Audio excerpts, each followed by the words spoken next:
चलो, सो टेस्ट क्या होता है? टेस्ट इज ए टूल, ठीक है, test is a tool to measure the knowledge level of your students and adjust the learning material accordingly. देखो test क्या बोलता है, क्योंकि टेस्ट एक शॉर्ट पीरियड में होता है, शॉर्ट ड्यूरेशन में होता है, तो इसके थ्रू हम क्या करते हैं ना, ये टूल जैसा है जिसको यूज़ करके बच्चों के नॉलेज लेवल को हम चेक कर सकते हैं, बच्चों का नॉलेज लेवल हम चेक कर सकते हैं एंड उसके अकॉर्डिंग, उस नॉलेज लेवल के अकॉर्डिंग हम अपना मटेरियल जो है, लर्निंग मटेरियल को एडजस्ट कर सकते हैं, ठीक है, एडजस्ट कर सकते हैं। ये पहला पार्ट। आप बोलोगे मैम इसका कोई मीनिंग डेफिनेशन कुछ नहीं देना है ना, because it's a short question, तो आप पॉइंट वाइज मैनर पे लिखते जाएंगे। स्टार्टिंग का जो पार्ट है यही आपका मीनिंग है, यही आपका इंट्रोडक्शन है, तो इंट्रोडक्शन मीनिंग इतना पोर्शन है, इसका कोई डेफिनेशन नीड नहीं है। ये test is one which test the knowledge level of the students. तो ये एक टेस्ट ऐसा होता है जो कि टेस्ट करता है बच्चों का नॉलेज का लेवल, ज्ञान का लेवल कितना है। Mostly this is done with A series of question. ये जो टेस्ट होता है ये सीरीज ऑफ क्वेश्चन के साथ होता है, सीरीज ऑफ क्वेश्चन के साथ होता है, मतलब इसमें बहुत सारे हम प्रश्न पूछते हैं बच्चों को। ऑब्वियस टेस्ट में बहुत सारे क्वेश्चंस पूछे जाते हैं। The questions can differ in form of format, form में और फॉर्मेट में अलग हो सकते हैं, but in the end you want your students to answer questions. Format अलग हो सकते हैं, फॉर्म अलग हो सकते हैं, बट आप चाहते हो एंड में जब लास्ट हो जाए तब चाहते हो कि बच्चे आपके क्वेश्चंस के उत्तर दे और आंसर्स दे, so you can grade them और see what results they get. So हम क्या कर सकते हैं, उनको ग्रेड दे सकते हैं। ग्रेडिंग देना, ए ग्रेड मिला, बी ग्रेड मिला, सी ग्रेड मिला, कौन सा ग्रेड दे रहे हो, ग्रेडिंग कर सकते हो, या फिर सी व्हाट रिजल्ट्स दे गेट, या फिर कौन सा रिजल्ट या किस टाइप का रिजल्ट उनको मिला हम देख सकते हैं। तो जेन्युइनली बच्चों के लिए टीचिंग मटेरियल को एडजस्ट करना हो या बच्चों का नॉलेज का लेवल एट ए मोमेंट कुछ दिनों के ड्यूरेशंस में या कुछ टाइम के ड्यूरेशन में अगर चेक करना हो, तो जो छोटे छोटे क्वेश्चंस आप बच्चों को देते हो जिसका फॉर्मेट डिफरेंट हो सकता है इंडिविजुअल टू इंडिविजुअल, उसे टेस्ट कहते हैं, ठीक है, उसे टेस्ट कहते हैं। नेक्स्ट एग्जामिनेशन में देखो क्या होता है। अब बोलोगे मैम क्या हम एग्ज़ाम हॉल में भी यही करेंगे? यस, बट मैं आपको ट्रिक देते जाऊंगी, टेस्ट के क्वालिटीज़ भी पढ़ाऊंगी नेक्स्ट पेपर में। तो वहाँ पे आप अगर टेस्ट को सेपरेटली लिखना पड़े तो उसके कैरेक्टर्स अभी मिल जाएंगे, यहाँ पे ये जो पॉइंट्स हैं उसके कैरेक्टर्स 5 मिल जाएंगे और उसके बेसिस पे आप लिखना शुरू करोगे, फिर आपको टाइप्स ऑफ टेस्ट भी क्वेश्चन में आएगा, ठीक है। आज चलो एग्जामिनेशन क्या है। Examination system was first invented by, देखो ये आपके बुक में नहीं है, हेनरी फिसल और मिसल। देखो कंफ्यूजन क्या है, एक्चुअली हेनरी मिसल है, ठीक है, बहुत सारे बुक में फिसल लिखा गया है बट हेनरी मिसल है, तो आप दोनों लिख सकते हो और एनी वन लिखो, स्पेलिंग अगर आगे पीछे भी हुआ तो मार्क्स मिल जाते हैं, बिकॉज बहुत लोगों को इसके बारे में पता नहीं रहता है, ठीक है। तो आप हेनरी फिसल लिखो या मिसल लिखो, दोनों एक्सेप्टेबल है क्योंकि बहुत सारे वेबसाइट्स में अलग अलग दिया गया है, ठीक। In education an examination is a test. Education system में एग्जामिनेशन कैसा चीज़ है, एक टेस्ट जैसा है। टू शो द नॉलेज, हम क्या कर रहे हैं, नॉलेज को शो कर रहे हैं। एग्जामिनेशन में बच्चे अपना क्या दिखाते हैं, नॉलेज दिखाते हैं। And ability of the student, बच्चों का एबिलिटी कितना है, कितना उनका करने का ताकत है, कितना एफर्ट्स लगा रहे हैं। ये student who takes an examination is a candidate. देखो ये student who takes an examination, ठीक है, एग्जामिनेशन इज ए कैंडिडेट, ये टेक्स नहीं होगा, थोड़ा सा करेक्शन करना, गिब्स होगा, गिब्स। जो बच्चे एग्जामिनेशन अटेंड करते हैं और देते हैं उनको कैंडिडेट कहा जाता है।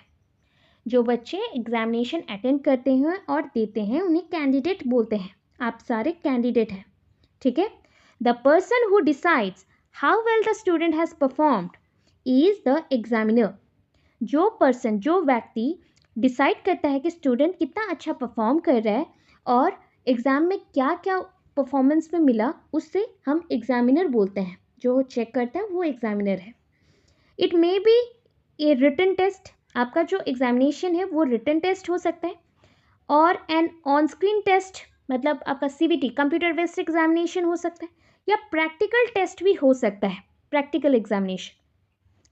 The exam consist of A series of question, इसमें भी सीरीज ऑफ क्वेश्चन, बहुत सारे क्वेश्चन होते हैं। They can both multiple choice और free text question. Free text मतलब ऐसे टाइप क्वेश्चन को फ्री टेक्स्ट क्वेश्चन बोलते हैं, free text questions, free text questions बोलते हैं, ठीक है, फ्री टेक्स्ट क्वेश्चंस, जिसे ऐसे टाइप क्वेश्चन और लॉन्ग आंसर टाइप क्वेश्चन बोला जाता है। और ए डिफरेंट फॉर्मेट, और कोई भी फॉर्मेट में हो सकता है, वो आपके ऊपर डिपेंड करता है या फिर आपका स्कूल डिसाइड करेगा। It is considered as the terminal activity in any education process. Terminal activity मतलब एंड, जो अति एंड में होता है और खत्म, जहाँ पे खत्म होना रहता है वहाँ पे होता है, उसको बोलते हैं टर्मिनल एक्टिविटी, ठीक है। कोई चीज़ के अंत में जो हो उसे टर्मिनल बोला जाता है। और ये मंथ में, ये मंथ मतलब मंथ के एंड में हो सकता है या स्टार्टिंग में, और एक टर्म में हो सकता है, और eight the end of the year हो सकता है। तो बताओ अब टेस्ट क्या है, फॉर्मल है या इनफॉर्मल है, या फॉर्मेटिव असेसमेंट है या फिर समेटिव असेसमेंट है? Anyone? Formative. Very good ma'am formative. Very good, formative है, ठीक है।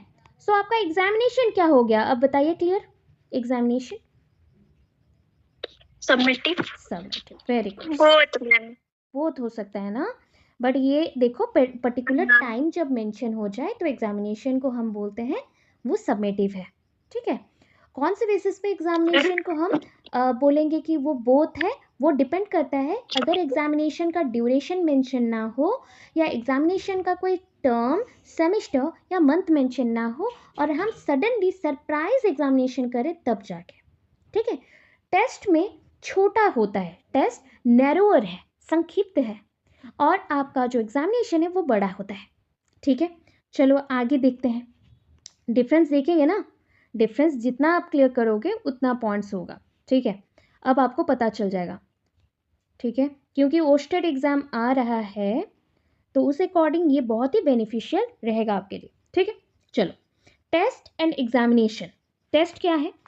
ये प्रोसीजर मतलब एक प्रोसेस और प्रक्रिया intended to establish the quality, जिससे हम क्वालिटी एश्योरेंस दे सकते हैं, परफॉर्मेंस चेक कर सकते हैं, और रिलायबिलिटी ऑफ समथिंग, क्या ये चीज़ रिलायबल है या नहीं, मतलब जो आपने प्रिपेयर किया है बच्चों ने उतना समझा या नहीं, या बच्चे उसका आंसर दे पा रहे हैं नहीं, अगर वो सब चेक करते हैं, ठीक है, वो सब चेक करते हैं, देन इसे टेस्ट बोला जाता है।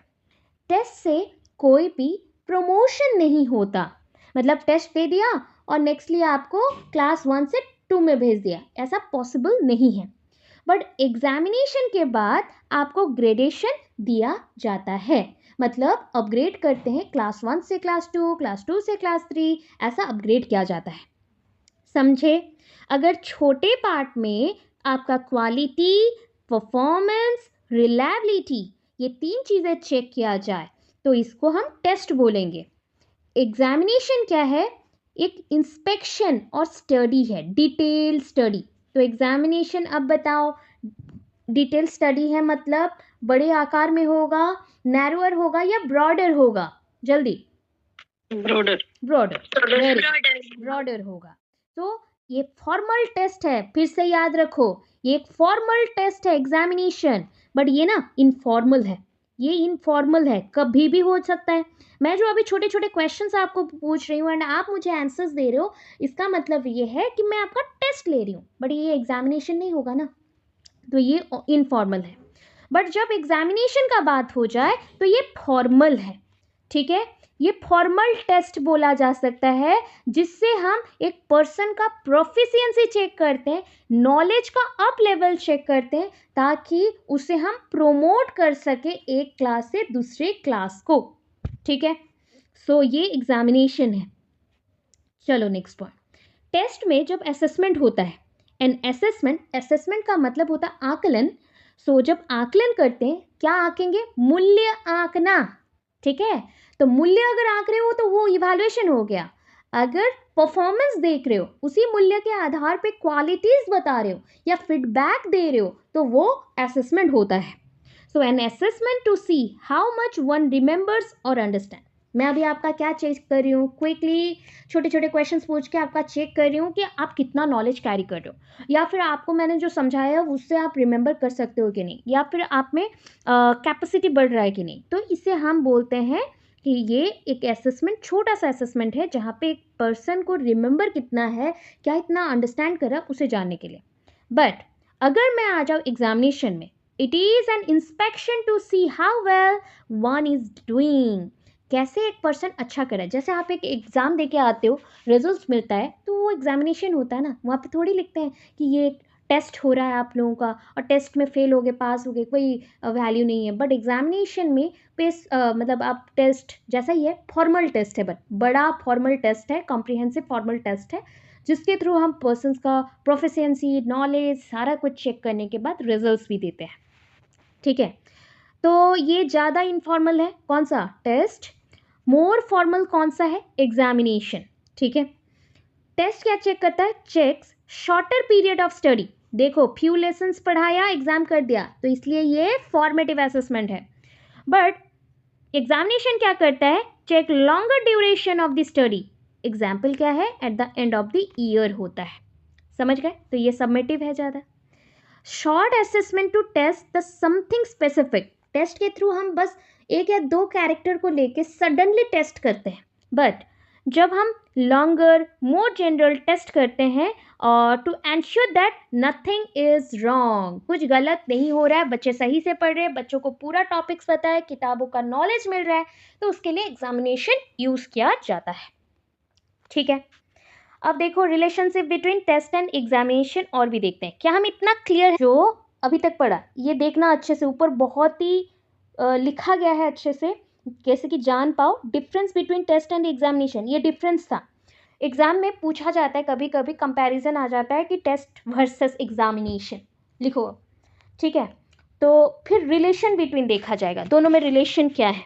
ठीक है, सो ये test and exam both test the knowledge of student. ये तो सबका माइंड में अभी क्वेश्चन आया होगा कि ये टेस्ट और एग्जाम, जो एग्जामिनेशन होता है, दोनों ही बच्चों का नॉलेज चेक करते हैं, दोनों ही नॉलेज चेक करते हैं ना। So in most cases test and exams are synonyms. बहुत सारी जगह में ऐसा भी होता है, टेस्ट और एग्जाम को दोनों को ही सिनोनिम्स, समानार्थक शब्द में यूज किया जाता है कि दोनों सेम है।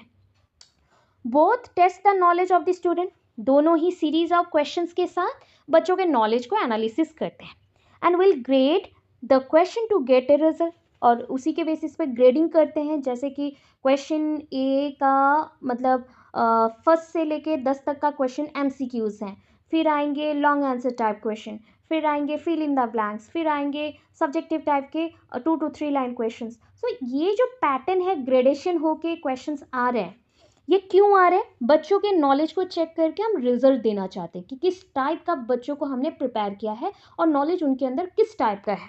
ठीक है, examination test you if a student passed or failed in the class. Examination क्या टेस्ट कर रहे हैं कि आपके बच्चे क्लास में पास हुए हैं और फेल हुए हैं। Test is use to see how much a student remember after a particular class on the particular lesson. जैसे मैं आज पढ़ा रही हूँ आपको, टेस्ट, एग्जामिनेशन, मेजरमेंट पढ़ाऊंगी, तो उस बेसिस पे ये चीज़ बोला जाएगा कि ये चेक करता है पर्टिकुलर लेसन का पर्टिकुलर क्लास में कितना पढ़ाई हुआ और कितना आपने नॉलेज लिया, वो छोटा सा चीज़ है test. Test is less important, समझ गए, टेस्ट इज नैरोअर पॉइंट है, less important, but examination is important than the test, बहुत इंपॉर्टेंट है। अगर मैं अभी डायग्राम करती हूँ तो अंदर आ जाएगा टेस्ट, बाहर रहेगा एग्जामिनेशन। ठीक है, बाहर रहेगा examination. So they differ in one aspect. अगर मैं कोई भी पूछ लेता है तो वन एस्पेक्ट में, एक पॉइंट पे, एस्पेक्ट मतलब मेन पॉइंट में डिफर करते हैं। An exam is more formal than a test. एक एग्जामिनेशन टेस्ट से ज़्यादा फॉर्मल होता है, स्टैंडर्डाइज्ड होता है, at the end of the session होता है, at the end of the term होता है, जहाँ पे प्रिसाइज मैनर पे हम क्वेश्चन पेपर को लिखते हैं, एक के बाद एक, एक के बाद एक। ठीक है, क्लियर हो गया। अब चलो छोटा सा एक पार्ट पढ़ते हैं, मेजरमेंट।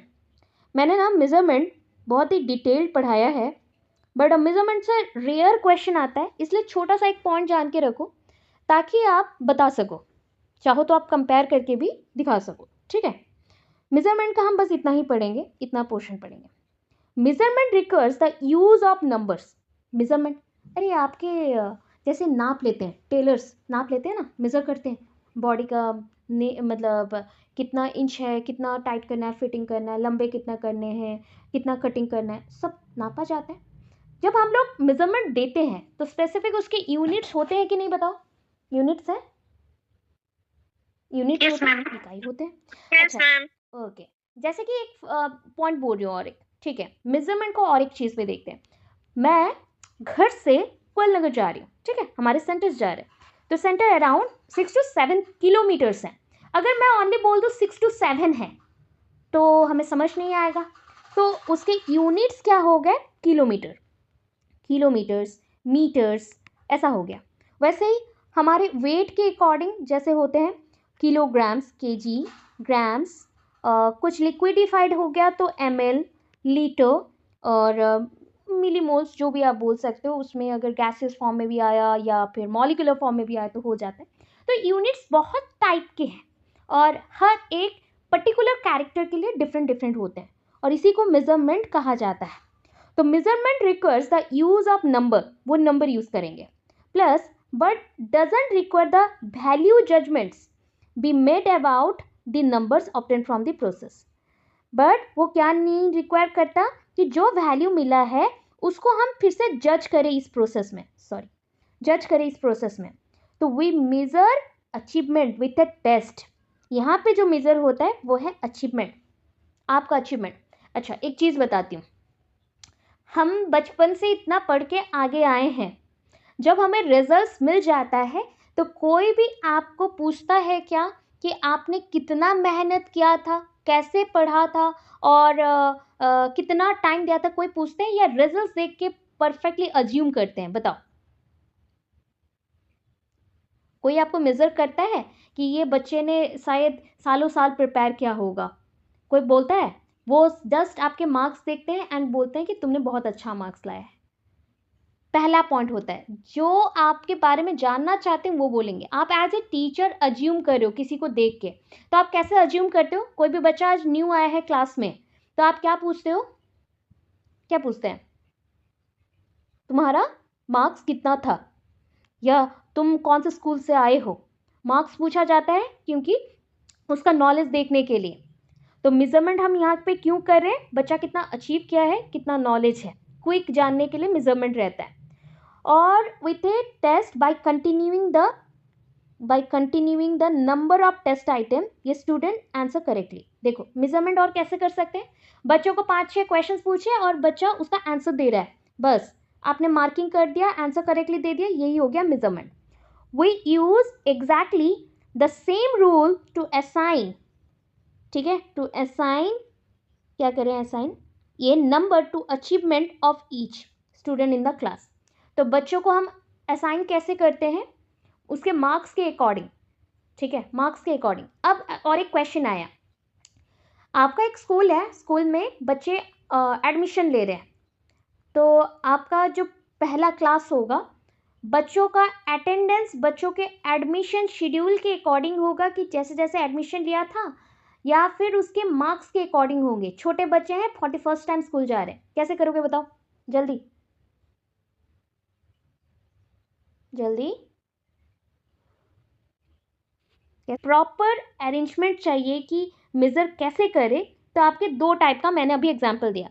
बच्चे का पहली बार एडमिशन हो रहा है तो उसके एडमिशन डेट के अकॉर्डिंग उसको मिलता है रोल नंबर। जैसे आप लोगों ने एडमिशन किया था एंड कॉलेज वाले आपको रोल नंबर दिए, बट जब यूनिवर्सिटी वालों ने रोल नंबर दिया तो उन्होंने मे बी आपके नेम के सीक्वेंस और मे बी आपका जो मार्क्स ऑब्टेन किया था उस बेसिस पे हुआ होगा, हो सकता है, पॉसिबिलिटीज़ होता है।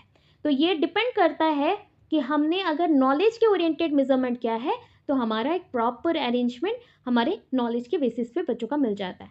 तो ऐसे में होता क्या है, जब क्लास में हम एंटर करते हैं और बच्चों को पूछते हैं who is the roll number 1, तो वहाँ से पता चल जाता है कि रोल नंबर 1 का मतलब है वो बच्चा बहुत ही टैलेंटेड बच्चा होगा और नॉलेजेबल बच्चा होगा, यहाँ से पकड़ लेते हैं।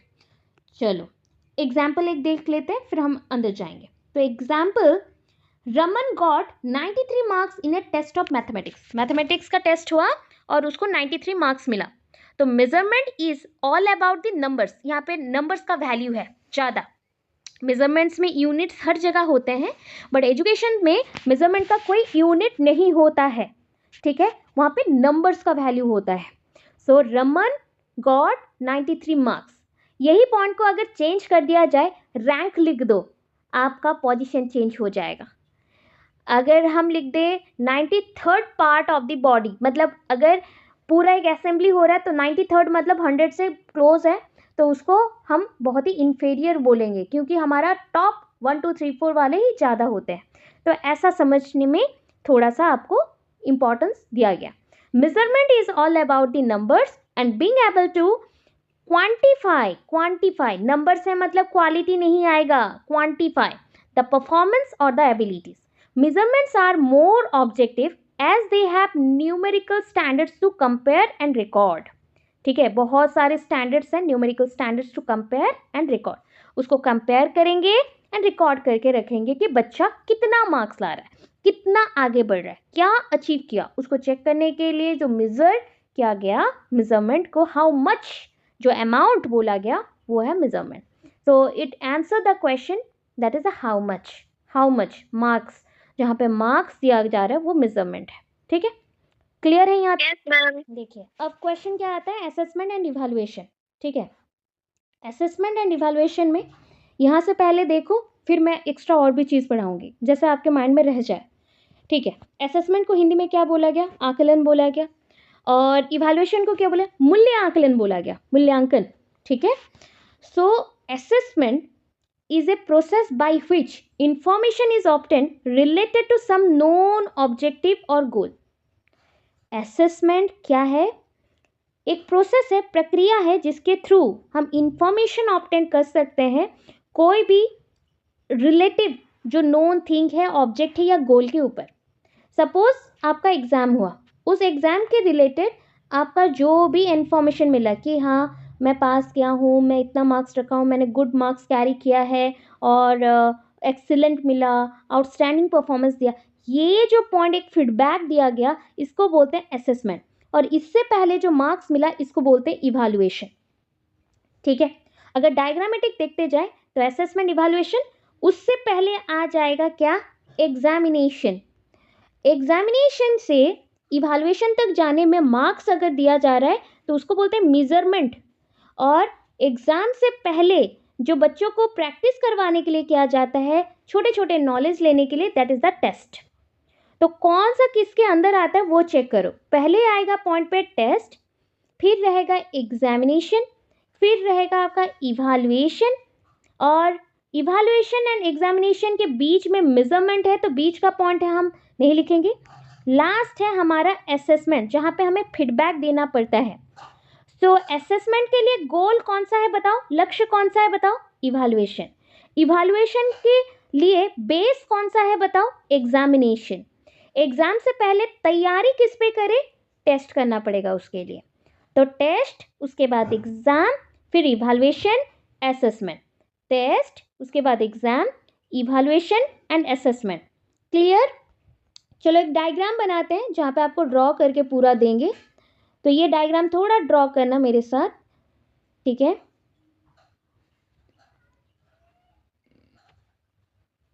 लो, ये टेस्ट है, अच्छे से लिख देना। फिर ये एग्ज़ाम है, एग्ज़ाम के लिए EX लिख रही हूँ मैं। फिर उसके बाद इवैल्यूएशन है, बट एक्चुअल में इवैल्यूएशन बहुत बड़ा है, उसके अंदर असेसमेंट भी आ जाता है, तो कभी कभी कंफ्यूजिंग होके ये दोनों ऐसे मार्क में रखना। ठीक है, मतलब इंटरचेंजेबल पॉइंट्स हैं, और उसके ऊपर आप असेसमेंट को रखो, क्योंकि असेसमेंट से भी बड़ा माना जाता है इवैल्यूएशन को। ठीक है, असेसमेंट से भी बड़ा माना जाता है इवैल्यूएशन को, क्योंकि इवैल्यूएशन एक ओवरऑल आइडिया है, असेसमेंट उसका छोटा सा एक पार्ट है, क्योंकि बस वो फीडबैक देता है। बट इवैल्यूएशन बच्चे का अचीवमेंट देखता है, इवैल्यूएशन बच्चे का जजमेंट देखता है। और इवैल्यूएशन के इस स्टेज में जब मूल्य मिलते हैं, अमाउंट और क्वांटिफिकेशन होता है, क्वांटिटी होता है, उसको बोलते हैं क्या, मेजरमेंट। मेजरमेंट बोला जाता है। ठीक है, क्या डायग्राम ड्रॉ कर लिया? क्या ड्रॉ हो गया? Yes ma'am. ओके, चलो। सो यहाँ पे देखो असेसमेंट क्या है। असेसमेंट एक प्रोसेस है by which information is obtain relative to some known objective और गोल। कोई एक लक्ष्य के लिए और कोई एक उद्देश्य के लिए जो हम इंफॉर्मेशन निकालते हैं और जजमेंट देते हैं उसी को असेसमेंट बोला जाता है। To justify something you have to give some information. To justify something or someone you have to give some information or feedback. That is called assessment. उसी को हम assessment बोलते हैं. Assessment is a broad term, बड़ा term है. That include, देखो, testing under some circumstances. वो क्या इंक्लूड करता है ना? अगर टेस्ट करना भी है तो कुछ सर्कमस्टांसेस मतलब परिस्थितियों के आधार पे करना पड़ेगा. सर्कमस्टांस मतलब परिस्थिति के आधार पे ही करना पड़ेगा. आप सडनली किसी को एसेस नहीं कर सकते. फिर आते हैं मीनिंग में. The word assess come from the Latin verb. एक लैटिन वर्ड से आया है जो ये असेसमेंट वर्ड. और असेसमेंट का लैटिन वर्ड क्या है? एसिडियर. DERE. एसिडियर. एसिडियर का मतलब क्या है? To sit with. To sit with. तो टू सिट विथ किसके साथ ये बैठता है बताओ? असेसमेंट किसके ऊपर डिपेंड करता है? अभी बताया था. किसके ऊपर डिपेंडेंट है? स्टूडेंट्स के साथ। इवैल्यूएशन. स्टूडेंट का रिजल्ट इवैल्यूएशन. ओके, तो to sit with evaluation. To sit with evaluation. ठीक है, नेक्स्ट. दिस इम्प्लाइज, ये क्या इम्प्लाई करता है? It is something we do with or for student, not to student. Student को कुछ कर देंगे ऐसा नहीं है. स्टूडेंट के लिए कर सकते हैं और स्टूडेंट के बारे में ही कर सकते हैं और स्टूडेंट के साथ कर सकते हैं, बट स्टूडेंट को नहीं करना है. ठीक है, स्टूडेंट के साथ कर सकते हैं और स्टूडेंट के लिए कर सकते हो या फिर स्टूडेंट के बारे में सोच के कर सकते हो, बट स्टूडेंट को नहीं कर सकते. को वाला वर्ड नहीं आएगा. Not to students. ठीक है, डेफिनेशन दे रही हूँ. According to Green, the action of assessing someone और समथिंग, किसी चीज़ को एसेस करना, कोई ऐसा एक्टिविटी जिसके थ्रू आप किसी पर्सन को और कोई चीज़ को एसेस कर रहे हो, मतलब जैसे जस्टिफाई करने के लिए उसे चेक कर रहे हो, तो that is called the action of assessing someone और something. Next, according to Linden an instance of making a judgement about something. देखो, फटाक से आपके माइंड में एक जजमेंट आएगा, जजमेंट अबाउट समथिंग. ठीक है, जजमेंट आएगा, जजमेंट हम ढूंढेंगे. ठीक है, जजमेंट ढूंढना है. अब आ जाओ असेसमेंट फॉर लर्निंग, जो आपका बुक बोलता है. क्या बुक बोलता है? डायग्राम दे दिया गया है. Request teachers to ascertain students prior knowledge, perception and misconception. देखो, हम क्यों बच्चों को लेसन प्लान जब हम बनाते हैं बच्चों के लिए, सो क्यों ध्यान देते हैं कि प्रीवियस नॉलेज ज़रूर चेक करना है? क्यों? मे बी कुछ बच्चों को कुछ पता भी नहीं है, या फिर कुछ बच्चों को पता है तो थोड़ा कम नॉलेज है, या फिर कुछ बच्चों को ओवर कॉन्फिडेंस है, या बच्चों में मिसकंसेप्शन है, गलत फहमियाँ हैं. ठीक है, कि वो सब जानते हैं या गलत चीज़ें जानते हैं. इसमें भी उनको बहुत सारे पॉइंट्स हैं. तो उसको अगर चेक करना है तो टीचर्स को प्रायर नॉलेज और बच्चों का प्रीवियस नॉलेज ज़रूर चेक करना पड़ेगा और फीडबैक देना पड़ेगा. नेक्स्ट, इसके थ्रू, असेसमेंट फॉर लर्निंग के थ्रू हम बच्चों को मॉनिटर कर सकते हैं, मतलब बच्चों के प्रोग्रेस को, बच्चे का प्रोग्रेस को हम मॉनिटर कर सकते हैं. Next, establishes a classroom culture that encourages interaction. हम कल्चर मतलब क्लासरूम का जो एनवायरनमेंट है, क्लासरूम का जो परिस्थिति है, उसको हम अच्छे से मेंटेन कर सकते हैं ताकि क्लास में हम इंटरेक्शन कर सके, मतलब एक दूसरे से बातचीत बढ़ा सके. बच्चे अगर टीचर से ज़्यादा पूछेंगे तो ज़्यादा नॉलेज कैरी करेंगे और सीखेंगे. तो ये आपको मिला. नेक्स्ट, ऑकर्स थ्रू आउट ए लर्निंग सीक्वेंस. ये जो प्रोसेस है पूरा चलते रहता है लर्निंग सीक्वेंस में. जब तक आपका पढ़ाई कंप्लीट नहीं होता तब तक चलते रहेगा. इसमें 2 लोग इन्वॉल्व होते हैं, टीचर भी स्टूडेंट भी, दोनों इंक्लूडेड रहेंगे. ठीक है, फिर देखो इवैल्यूएशन क्या बोलता है. Evaluation is the process of observing or measuring a thing for the purpose of judging it. देखो, evaluation is the process of observing, किसी को अवलोकन करना और मीज़र करना है, इसलिए बोला था ना मेजरमेंट इवैल्यूएशन का एक पार्ट है, ठीक है। क्यों कर रहे हैं? जजमेंट देने के लिए। तो इवैल्यूएट करने की फिर मार्क्स मिलेगा और फीडबैक देंगे ना, तो इसलिए मैंने डायग्राम में एक सिंबल दिया था जो ऐसा सिंबल था जहाँ जिसका मतलब होता है ये। सो बोला था कि evaluation is also a broader term, एक बड़ा टर्म है। अभी डायग्राम में दिखाया था कि टेस्ट एंड एग्जामिनेशन से इवैल्यूएशन बड़ा है, which includes examination of, देखो इवैल्यूएशन क्या क्या चेक करता है, ये इंक्लूड करता है examination of academic and non academic nature in its broader sense, बड़े आकार में यूज होता है। एकेडमिक जो भी चीज़ें हैं उसको भी चेक करता है, नॉन एकेडमिक नेचर को भी चेक करता है, मतलब करिकुलम को करिकुलम जितना चीज़ है उसके अंदर सब कुछ। इसका हम मीनिंग देखते हैं। The term evaluation is derived from the Latin word, ये एक लैटिन वर्ड से आया है। देखो वर्ड देखते हैं, इवैल्यूएशन, वैल्यूएशन के साथ, वैल्यू मतलब क्या, मार्क या फिर ग्रेड, तो वैल्यू के साथ इवैल्यूएशन वर्ड आया है एक लैटिन टर्म से जिसको बोलते हैं वैल्यू प्योर, वैल्यू प्योर बोल सकते हो, वैल्यू प्योर, और बोल सकते हैं वैलोयर, वैलोयर, दो वर्ड है, दो चीज़ें एक ही मीनिंग है। टू बी ओर्थ बोल सकते हो, किसी चीज़ का मूल्य देना, या फिर ओर्थ, ओर्दी है कि नहीं चेक करना, और the value of a particular thing, और किसी एक चीज़ का वैल्यू जानना, मूल्य जानना, आइडिया का वैल्यू जानना, और एक्शन कोई काम करे उसका वैल्यू जानना। The concept of evaluation was developed by doctor B.S. Bloom, ये तो जानते हो, इवैल्यूएशन का कंसेप्ट ब्लूम ने दिया था, और ब्लूम के 3 पॉइंट्स हैं। Lay stress upon the people's growth and development, हम ज़्यादा से ज़्यादा इसके थ्रू फोकस करेंगे बच्चों के ग्रोथ एंड डेवलपमेंट में, विकास, वृद्धि एवं विकास में। लर्निंग डन बाय स्टूडेंट, बच्चों के द्वारा पढ़ाई होगा, बच्चे खुद करेंगे।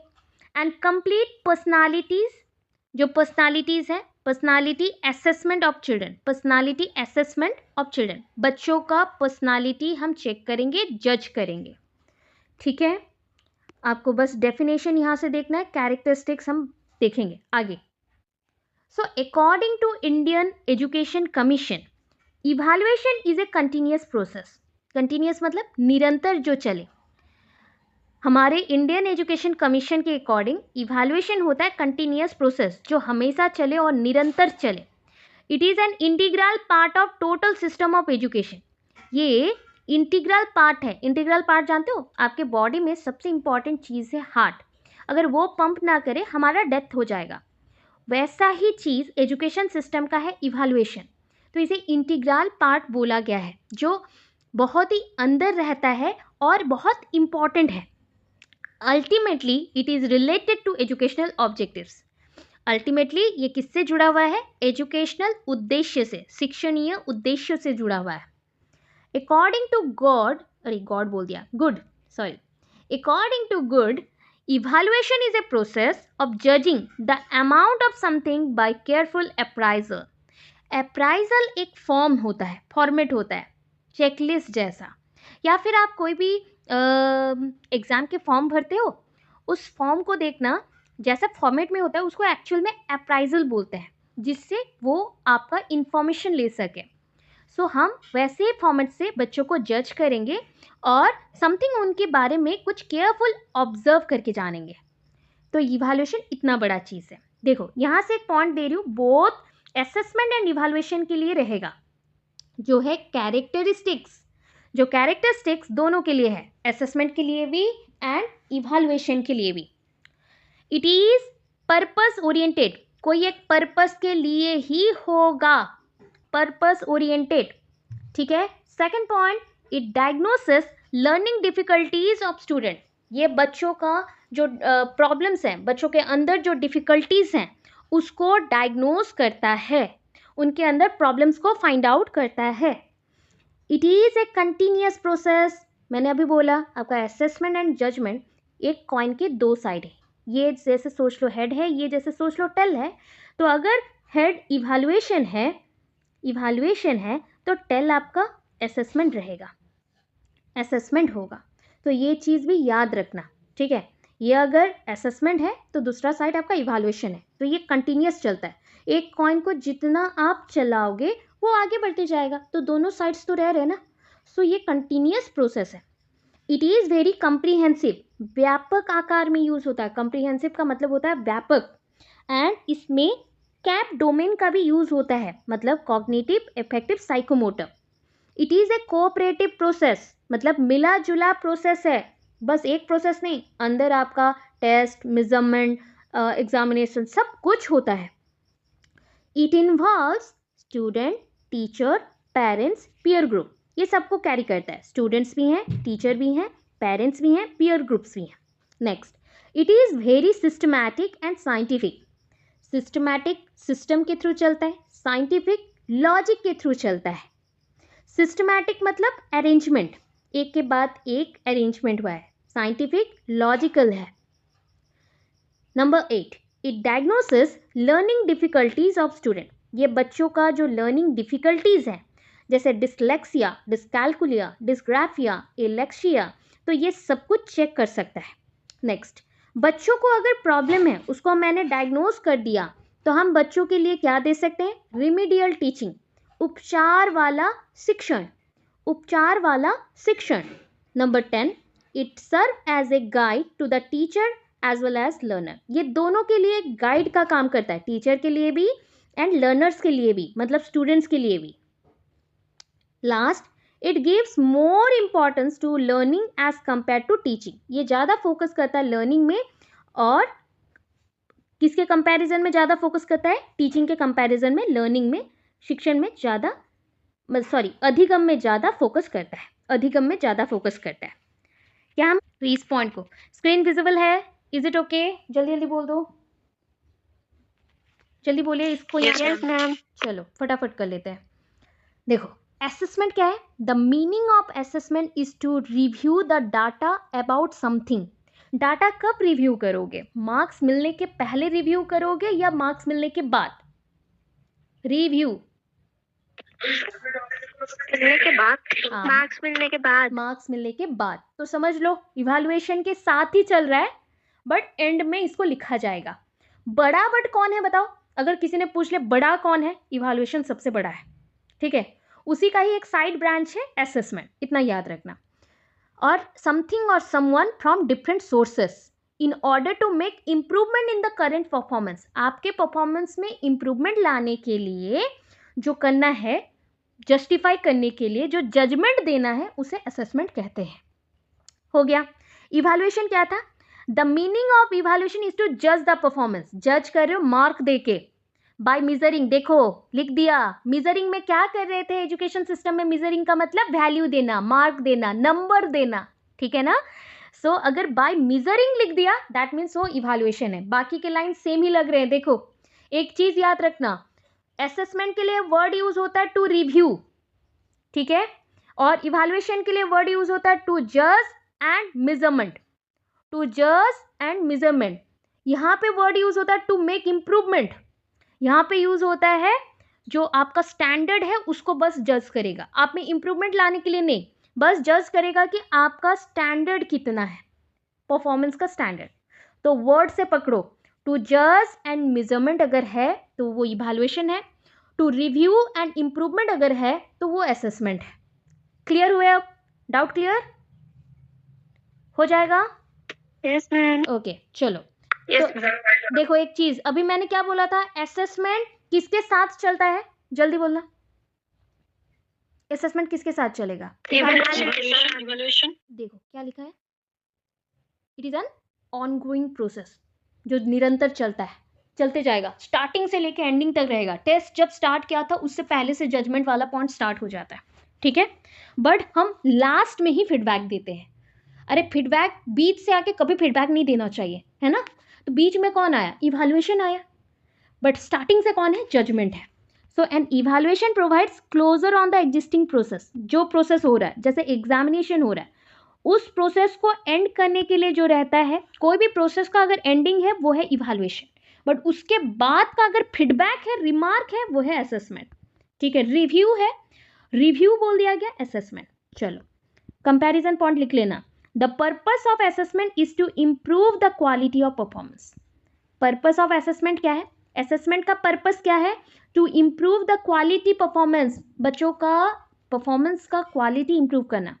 बट पर्पस ऑफ इवैल्यूएशन क्या है? इज टू जज द परफॉर्मेंस, जज करना, जज द परफॉर्मेंस। ठीक है, बच्चे कितना मार्क्स रखे हैं, फर्स्ट सेकंड थर्ड फोर्थ कौन सा रैंक लाया है, बस वहाँ तक जानना। उसके बाद का जो प्रोसेस है ये है इम्प्रूवमेंट। ठीक है, नेक्स्ट। और पता है आपका जो जजमेंटल स्टेज होता है ये हर एक स्टेज में रहता है। टेस्ट के बाद भी आप बच्चों को गाइड कर सकते हो, फीडबैक देते हो, एग्जामिनेशन के बाद भी, इवैल्यूएशन के भी बाद भी। तो इवैल्यूएशन आपके एक पॉइंट पे होता है तो जजमेंट आपका हर एक पॉइंट पे होता है, इसलिए ऑनगोइंग बोलते हैं। ठीक है, next. The assessment is an individualised process. Individualised मतलब क्या आप सबको सेम फीडबैक देते हैं या अलग अलग? बोलो, different, individual to individual change, different, इसलिए इंडिविजुअलाइज लिखा गया। व्यक्ति विशेष है ये, एक व्यक्ति से दूसरे व्यक्ति में ये परिवर्तन हो जाता है। And is not done against already set standard. ये कोई स्टैंडर्ड के ऊपर डिपेंड नहीं करता है कि फिक्स्ड देना पड़ेगा, गुड और बैड में ही दोनों के अंदर ही देना पड़ेगा, ऐसा नहीं है। टीचर को जो अच्छा लगा वो जजमेंट देगा। The evaluation is applied against the standard. एक रूल फिक्स है, नियम है, उसी के आधार पर बच्चों को जज करना पड़ेगा, तब वो इवैल्यूएशन है। इसका रूल फिक्स है, ये रिजिड हो गया, बहुत रिजिड है। ये फ्लेक्सिबल है, आपका असेसमेंट फ्लेक्सिबल है, इवैल्यूएशन रिजिड है। ठीक है, it is process oriented. Process oriented कैसा? बच्चा और इम्प्रूवमेंट और इम्प्रूवमेंट और improvement, qualitative in nature, quality check होगा। बट ये ना प्रोडक्ट ओरिएंटेड है। प्रोडक्ट, कितना रिजल्ट आएगा, कैसा आएगा, कितना उत्पादन होगा, कितना प्रोडक्शन होगा, उस बेसिस पे। Last, the outcome of assessment is constructive feedback. Constructive मतलब निर्माणकारी, याद रखना, असेसमेंट निर्माणकारी है, कंस्ट्रक्टिव फीडबैक। बट इवैल्यूएशन का आउटकम क्या है? टू शो शॉर्टकमिंग्स, क्या हो सकता है, क्या रिजल्ट आएगा, यही बस दिखा सकता है इवैल्यूएशन। ठीक है, अब क्लियर है, चेक कर सकता है, बेटर अटेनमेंट। तो फिर से क्विकली हो जाए। टू डायग्नोज द प्रॉब्लम्स, बच्चों के प्रॉब्लम्स को डायग्नोज करना, बच्चों को गाइड करने के लिए प्रोविजंस और law banana, clarify the objectives of education, education में क्या देना है उसको क्लैरिफाई करना, टीचर्स के एफिशिएंसी को चेक करना, रिमीडियल वर्क देना अगर प्रॉब्लम्स हैं, सॉल्व करने के लिए उपचार देना, सिलेक्शन के लिए बेस बनाना, टू क्लैरिफाई और क्लासीफाई स्टूडेंट्स, जैसे गुड, बेटर, बेस्ट, वर्स्ट, किस टाइप का बच्चे हैं, आउटस्टैंडिंग परफॉर्मेंस वाले, उसको चेक करना। To predict the educational practices, कौन से शिक्षणीय प्रैक्टिसेस होंगे उसको भविष्यवाणी करना। To discover the extend to competence, बच्चों का एबिलिटी और प्रोफिशिएंसी को आगे बढ़ाने के लिए डिस्कवरी करना कि क्या क्या बच्चा कर सकता है, डिस्कवर करना उसमें। स्टूडेंट के प्रोग्रेस का डिटेल्स देना और बच्चों को मोटिवेट करना कि वो आगे बढ़ के कुछ अच्छा करे। ठीक है, सो आज पर्पस तक हुआ है, purpose, function, aims and objectives. पता है एम्स एंड ऑब्जेक्टिव्स सेम है पर्पस के साथ, वही है, देखो, to help in selection of competition, diagnosis, personality, वही सेम पॉइंट्स हैं। To give uniformity of standard, to help in progress, to act as an incentives, reward जैसा काम करता है, ये बच्चों का फिटनेस चेक करता है, तो सेम जैसा है। तो यहाँ तक पढ़ लो, नीड इम्पॉर्टेंस से स्टार्ट करेंगे और इंडिविजुअली फिर पढ़ना पड़ेगा। ठीक है, डिटेल्ड वे से इंडिविजुअली पढ़ना पड़ेगा। तो आज छोटा छोटा करके हमने कुछ पोर्शंस कंप्लीट किया है। कल के क्लास में आपके नीड इम्पॉर्टेंस से स्टार्ट होगा और क्लासिफिकेशन स्टार्ट होगा, कितने टाइप के आपके असेसमेंट एंड इवैल्यूएशन हो सकते हैं, और हर एक चीज़ को डिटेल्ड पढ़ना पड़ेगा। ठीक है, एक डेढ़ पेज करके पढ़ना पड़ेगा, कंपैरिजन पॉइंट पे भी पढ़ना पड़ेगा ताकि आप लिख सको। आज